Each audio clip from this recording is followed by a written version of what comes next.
My name is Darrius Thompson. I'm going to be reciting a small piece that I just finished writing that I like to call the debut of an unspoken extrovert. This boy was born into a war, meaning at birth he was enlisted. Simply from having dark pigment, all odds are set against him.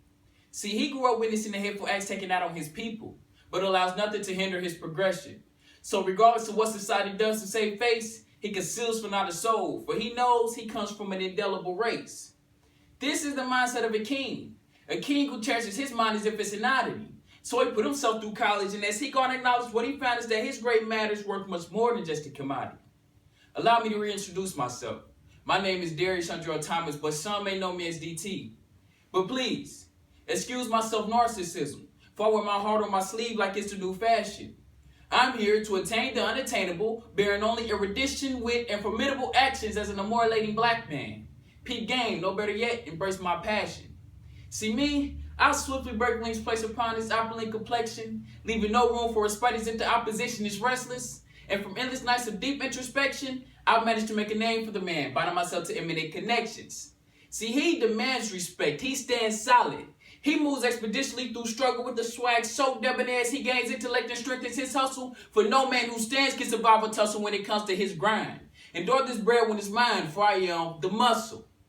He tends not to repeat himself. They say time is money.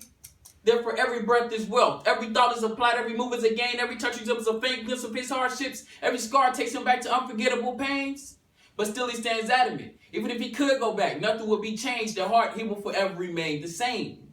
I would still look up to Pops for slinging keys and teaching me the game. No, he didn't have a 9 to 5, but kept me out of trouble, stomach full, and made me wear my head held high. This man was a lifeline. So don't judge just yet.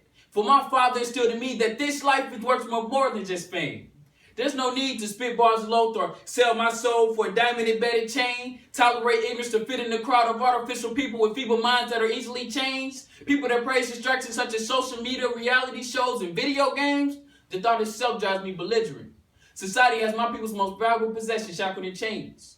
But I've grown to notice that no form of growth gets accomplished from a few simple complaints. So I jumped off the porch early to become a man, a role model, a voice, for I'm structuring myself into someone beyond capable of allocating the most cherished asset my people have always wanted to obtain, and that is change.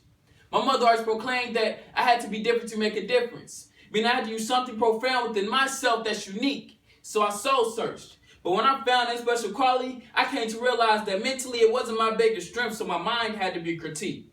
For I am the only man on this earth that can prevent myself from reaching my highest peak. So I began to right my wrongs, embrace my flaws, acquire a vivid vocabulary which in this day and age is frowned upon, and taught myself to quickly switch into the role of a simple-minded man when I encountered the law. Not because I'm a coward, but I refused to give my mother a reason to bury her oldest son because I got into an ego-tripping contest with the man in the uniform who believes he's empowered. Child, please. Now I'm an honest man, and I'll admit, in those moments it's hard to swallow your pride. But I smile as I depart from their presence because I prevented myself from having to take that ride. See, I give my brothers and young men in my community someone to look up to, but I despise being referred to as a leader.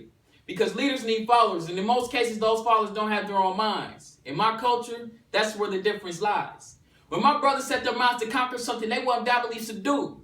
Sadly, this fact is unknown to most due to things seen on TV and the lies told on the news. So I played my part first, by instilling in myself and not only teaching, but showing my brothers the importance of self-worth. However, I only relay messages based on truth. But I linger on the fact that no matter how polished you are, educated you become, or endeavors you seek, unfortunately, you will always be judged predominantly because of the color of your skin. But then again, I followed how fortunate that is. See, I believe people pass negative judgments when they become intimidated. Why wouldn't the naysayers fear black men with purpose? See, they're giving us the chance to show how we shouldn't be underestimated. Instead, use that negative energy to fuel your ambition, in which to them is dangerous. Maybe then they'll truly understand the fact that misbelief only hurts them and not us. Pete, I began to grow hair like wool, knowing it would set more boundaries, but I began to use it as a tool. See, I get society reasons to judge me at first glance. Judge me because I had dreads, so I can elucidate the fact that these locks represent a natural crown. Judge me based upon my skin so I can clarify how content I've always been in my complexion. Judge me based upon my lack of knowledge on any given matter so I can surpass your simplistic cerebrum and turn your prudent thoughts to shame. Judge me based upon every statistic you ever known placed on my ethnic group, because as you continue to throw stones, they don't only bruise me, but they make me strong. And I will take advantage of every opportunity to tediously prove you wrong. See, that boy molding himself into this man. A man who's pursuing any radical advances with his zeal for his aspirations at his hands, leaving only room for growth and option for you to join or observe as he expands. See, his spirit is beyond what this cold world can dish out, but lies solely with the extinction of his mankind. For I am only but a man, but man enough to speak the truth, speak change into existence, whether it's one person at a time or a few.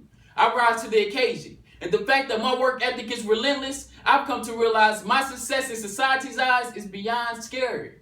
But whether or not their beliefs are contrary, you are personally witnessing the sway of an augmenting luminary. Thank you.